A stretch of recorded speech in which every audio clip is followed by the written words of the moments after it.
নমস্কার সকলকে উৎপল শেডওয়ার চ্যানেলে স্বাগত। আমি উৎপল তোমাদের সাথে। আজকের ভিডিওতে আমরা ক্লাস 8-এর লেসন 2 ইন্তিজার হোসেনের লেখা দ্য ক্লাউডস গল্পটির তৃতীয় ইউনিটের প্রতিটি লাইনের বাংলা অনুবাদ ও ব্যাখ্যা করব এবং তার সাথে সাথে এই ইউনিটের শেষে যে অ্যাক্টিভিটিগুলো আছে তার উত্তর নিয়ে ডিটেলস আলোচনা করব। তাই তোমরা ভিডিওটা স্কিপ না করে অবশ্যই প্রথম থেকে শেষ পর্যন্ত দেখবে। আর যারা আজ আমার চ্যানেলটা প্রথম দেখছো বা চ্যানেলটা এখনো সাবস্ক্রাইব করোনি তারা অবশ্যই চ্যানেলটা সাবস্ক্রাইব করে পাশে থাকা বেল বাটনটা প্রেস করবে, যাতে পরের ভিডিওগুলো আপলোড করার সাথে সাথেই তোমাদের কাছে নোটিফিকেশন পৌঁছে যায়। আর আমি অলরেডি প্রথম ইউনিট এবং দ্বিতীয় ইউনিটের প্রতিটি লাইনের বাংলা অনুবাদ ও ব্যাখ্যা করেছি এবং দুটি ইউনিটের শেষেই যে অ্যাক্টিভিটিগুলো আছে অর্থাৎ অ্যাক্টিভিটি 1, 2, 3 এবং 4, 5 এই 5টা অ্যাক্টিভিটিরই উত্তর নিয়ে ডিটেলস আলোচনা করেছি। সেই ভিডিওর লিঙ্ক আমি ডেসক্রিপশন বক্সে দিয়ে দিয়েছি, যারা দেখোনি তারা অবশ্যই সময় মতো দেখে নিও। চলো শুরু করা যাক। আজকে ক্লাউডস গল্পটির শেষের অংশটুকু অর্থাৎ 21 পাতা থেকে বাকি অংশটুকুর বাংলা অনুবাদ করব এবং এর শেষে যে অ্যাক্টিভিটিগুলো আছে তার উত্তর নিয়ে ডিটেলসে আলোচনা করব। দেখো, রিফ্রেশড তরতাজা হয়ে হি লুকড অ্যারাউন্ড, সে চারপাশে তাকালো। অ্যান্ড ওল্ড ম্যান, একজন বৃদ্ধ মানুষ, স্যাট অন এ ওয়াল, বসেছিল একটা দেওয়ালের উপরে, বাই দ্য পার্সিয়ান হুইল, ওই পারসিক জলচক্রের পাশে, মানে পারস্য দেশীয় যে জলচক্রটা ছিল তার পাশে দেয়ালেতেই একটা বৃদ্ধ মানুষ বসেছিল। He looked at the old man, সে তাকালো বৃদ্ধ মানুষটার দিকে। ওয়ান্টিং টু সে সামথিং, কোনো কিছু বলতে চাইলো, বাট হেজিটেটেড, কিন্তু ইতস্তত করলো, মানে বলতে গিয়েও বলতে পারলো না। ফাইনালি হি আস্কড, শেষ পর্যন্ত সে জিজ্ঞাসা করলো, did the clouds come here, আচ্ছা মেঘেরা কি এখানে এসেছিল? একই প্রশ্ন প্রত্যেককে, কিন্তু ওই বালকটি একই প্রশ্ন করছে যে মেঘেরা কি এখানে এসেছিল। The old man looked closely at him, ওই বৃদ্ধ মানুষটা তার দিকে নিবিড়ভাবে তাকালো বা গভীরভাবে তাকালো। অ্যান্ড সেড, বলল, শোন বাছা, হোয়েন দ্য ক্লাউডস কাম, যখন মেঘেরা আসে, the earth and the sky know of their coming, মাটি এবং আকাশ তাদের আগমন বার্তা পায়। যে বুঝতে পারে মাটি এবং আকাশ যখন মেঘেরা আসে। But the clouds were here last night, কিন্তু মেঘেরা তো গতকাল রাতে এখানেই ছিল। And no one got to know, আর কেউই তাদের খবর পায়নি। দ্য ওল্ড ম্যান সেড, বৃদ্ধ মানুষটি বলল, it is not enough for the clouds to come, মেঘ আসাটাই যথেষ্ট নয়। I once lived in a place, আমি এক সময় এক জায়গায় বাস করতাম, where it hadn't rained for 10 years, যেখানে 10 বছর ধরে কোনো বৃষ্টি হয়নি। বৃদ্ধ মানুষটি তাকে বলল যে সে এমন এক জায়গায় বাস করত যেখানে কিনা 10 বছর বৃষ্টি হয়নি। 10 years, 10 বছর। হি ওয়াজ ওপেন মাউথ, সে বিস্ময়ে হাঁ করে রইল। স্বাভাবিক যে 10 বছর যদি কোথাও বৃষ্টিপাত না হয় সেই জায়গা তো মরুভূমিতে পরিণত হবে, বা মরুভূমিতেও বছরে 1-2 দিন করে হয়তো বৃষ্টিপাত হয়। সেই জন্যই সে বিস্ময়ে হাঁ করে রইল যে 10 বছর বৃষ্টি হয়নি। হি স্যাট দেয়ার লিসেনিং টু হিজ টেলস, সে সেখানে বসে তার গল্প শুনতে রইল। সাডেনলি, হঠাৎ করে, হি রিয়েলাইজড, সে উপলব্ধি করেছিল, হাউ লেট ইট ওয়াজ, কত দেরি হয়ে গেছে। He walked for miles in sun and dust, সে হেঁটেছিল মাইলের পর মাইল রাস্তা সূর্যের তাপে এবং ধুলোর মধ্য দিয়ে, মানে ধুলোমাখা পথ এবং প্রচন্ড উত্তাপের মধ্য দিয়ে সে মাইলের পর মাইল হেঁটেছিল।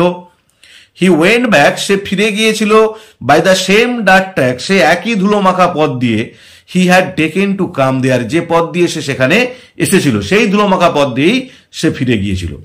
The sun was still fiercely hot, সূর্য তখনও ছিল প্রচন্ড উত্তপ্ত, মানে প্রখর রোদ ছিল। But when he reach the mud hut, কিন্তু যখন সে ওই মাটির কুড়ে ঘরটির কাছে গিয়ে পৌঁছালো, হি ফেল্ট এ নিপ, সে অনুভব করলো একটা শীতল স্পর্শ ইন দ্য এয়ার, বাতাসে, যে একটা শীতল বাতাস অনুভব করলো।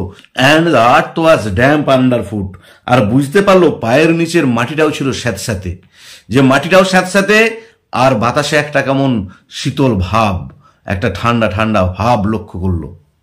As he neared his village, যখন সে তার গ্রামের নিকটে এলো, he saw the roads were wet, সে দেখলো রাস্তাগুলো সব ভিজে, যে পথঘাট সব ভিজে গেছে। ট্রিজ, গাছপালাগুলো, দ্যাট হ্যাড বিন স্ট্যান্ডিং, যেগুলো দাঁড়িয়েছিল, ড্র্যাপড, ঢাকা অবস্থায়, কিসে ঢাকা? ইন লেয়ার্স অফ ডাস্ট, ধুলোর আস্তরণে, যে গাছপালাগুলো ধুলোর আস্তরণে ঢাকা ছিল। When he had left in the morning, যখন সে সকালে তার গ্রাম ছেড়ে যায়। নাও লুকড ফ্রেশলি বেড, এখন সেগুলোকে বৃষ্টিতে ধুয়ে তর তাজা দেখাচ্ছিল। যে সকালবেলায় যখন সে যায়, যে গাছপালাগুলো ধুলোর আস্তরণে ঢাকা ছিল সেগুলোই এখন বৃষ্টিতে ধুয়ে পুরো তাজা হয়েছিল। He felt a wave of happiness, সে অনুভব করেছিল একটা সুখের তরঙ্গ। হি হারিড হোম, সে তাড়াতাড়ি বাড়ি গিয়েছিল। হি ওয়ান্টেড টু সি, সে দেখতে চেয়েছিল হাউ ফ্রেশ অ্যান্ড ক্লিন, কত তরতাজা এবং পরিষ্কার দ্য জামুন ট্রি, জাম গাছটাকে ইন হিজ কোর্টইয়ার্ড লুকড, তার উঠানেতে দেখাচ্ছে, যে তার বাড়ির উঠানে জাম গাছটাকে কত তরতাজা এবং পরিষ্কার দেখাচ্ছে, সেটা দেখার জন্য সে খুব দ্রুত বাড়ি গিয়েছিল। হোয়েন হি গট হোম, যখন সে বাড়িতে গিয়ে পৌঁছালো, হি স দ্যাট, সে দেখেছিল যে the rain had changed everything, বৃষ্টি সব কিছুকে পরিবর্তন করে দিয়েছিল। দ্য জামুন ট্রি, জাম গাছটা স্টুড ক্লিন অ্যান্ড স্ক্রাবড, দাঁড়িয়েছিল পরিষ্কার ঘষামাজা অবস্থায়, যেন একদম পরিষ্কার ভাবে কেউ স্নান করিয়ে গেছে, ধুয়ে মুছে দিয়ে গেছে গাছটাকে। ফ্রেশলি সাওয়ার্ড, তরতাজা বৃষ্টি। অ্যান্ড আম্মাজি ওয়াজ সেইং, আর আম্মাজি বলছিলেন, that was a good shower, thank God, ভালো এক পশলা বৃষ্টি হলো, ধন্যবাদ ঈশ্বরকে। Rain drops were still rolling off the leaves of the jamun, বৃষ্টির ফোঁটাগুলো তখনও গড়িয়ে গড়িয়ে পড়ছিল জাম গাছের পাতা থেকে। He stood beneath the tree, সে দাঁড়িয়েছিল গাছটার নিচে। And let them fall on his head and face, আর সে ফোঁটাগুলোকে পড়তে দিয়েছিল তার মাথা এবং মুখমণ্ডলের উপরে।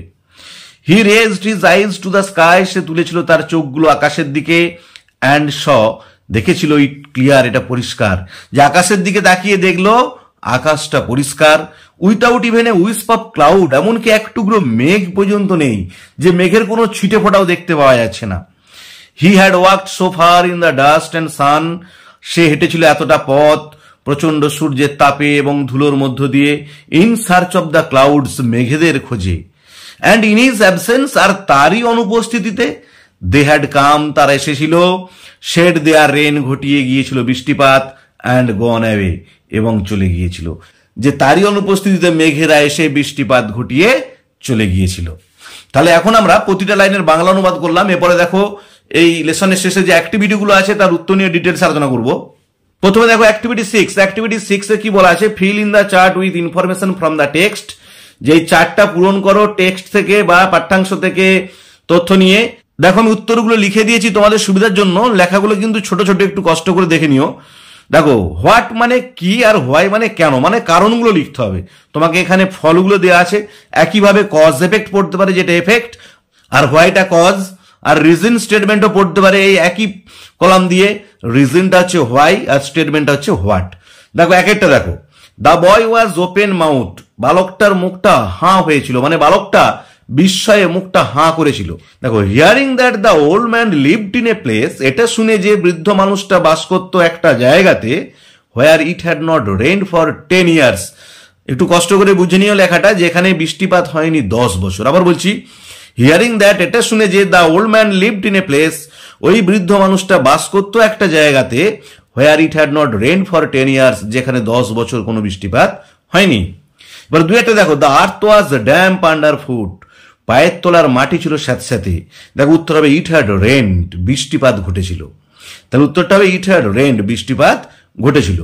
এবার তিনটা দেখো। দ্য বয় হারিড হোম, বালকটা তাড়াতাড়ি করে বাড়ি গিয়েছিল।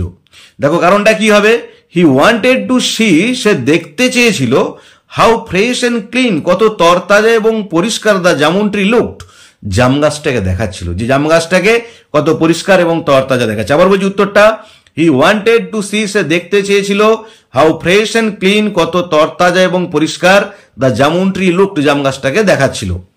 এবারে চারেরটা দেখো। হোয়েন হি গট হোম, যখন সে বাড়িতে পৌঁছেছিল, he saw everything had changed, সে দেখেছিল সবকিছু পরিবর্তন হয়ে গেছে। কারণটা দেখো কি হবে? The rain had changed everything, বৃষ্টি সবকিছুকে পরিবর্তন করে দিয়েছিল। তারপর বলছি the rain had changed everything, বৃষ্টি সবকিছু পরিবর্তন করে দিয়েছিল। এরপর অ্যাক্টিভিটি 7 দেখো। অ্যাক্টিভিটি 7 এ কি বলা আছে? অ্যান্সার দ্য ফলোইং কোশ্চেন্স, নিচের প্রশ্নগুলোর উত্তর দাও।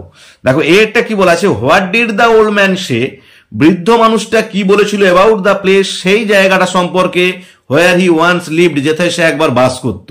দেখো উত্তর হবে the old man said that, বৃদ্ধ মানুষটা বলেছিল যে, once he lived in a place, এক সময় সে এক জায়গায় বাস করত, where it had not rain for 10 years, যেখানে 10 বছর বৃষ্টিপাত হয়নি। আবার উত্তরটা বলে দিচ্ছি। The old man said that once he lived in a place where it had not rain for 10 years। বিয়েটা দেখো। How did the boy feel, বালকটা কেমন অনুভব করেছিল, as he reach the mud hut, যখন সে পৌঁছে গিয়েছিল ওই মাটির কুড়ে ঘরটিতে। দেখো উত্তর হবে অ্যাজ দ্য বয়। দেখো আমি যখন উত্তরটা লিখবো তখন কিন্তু হি লিখবো না, কারণ প্রথমে নাউন লিখবো পরে প্রোনাউন লিখবো।